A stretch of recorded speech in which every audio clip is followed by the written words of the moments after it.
demonstrating wrist flexion and extension range of motion. You're going to take the stationary arm, line it up with the forearm. The axis of motion will be with the wrist and more specifically the capitate. This should be done on the radial side of the hand.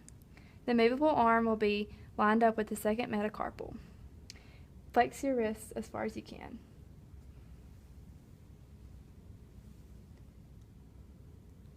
She has 75 degrees range of motion. Okay, the same will be done with extension. Line it up with the forearm and the movable arm with the second metacarpal. Okay, extend your wrists as far as you can. Okay, is that as far as you can go? Okay, she has 75 degrees range of motion. Today I'm going to be measuring range of motion of the wrist radial and ulnar deviation. Now start with your forearm on the table, and you're going to line your stationary arm up with their forearm and the axis with the capitate. Be sure that your movable arm is lined up with the third metacarpal. Now please radially deviate your wrist. Okay, the radial deviation appears to be about 23.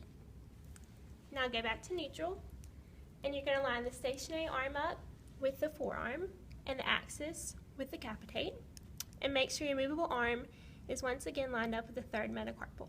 Now please ulnarly deviate your wrist.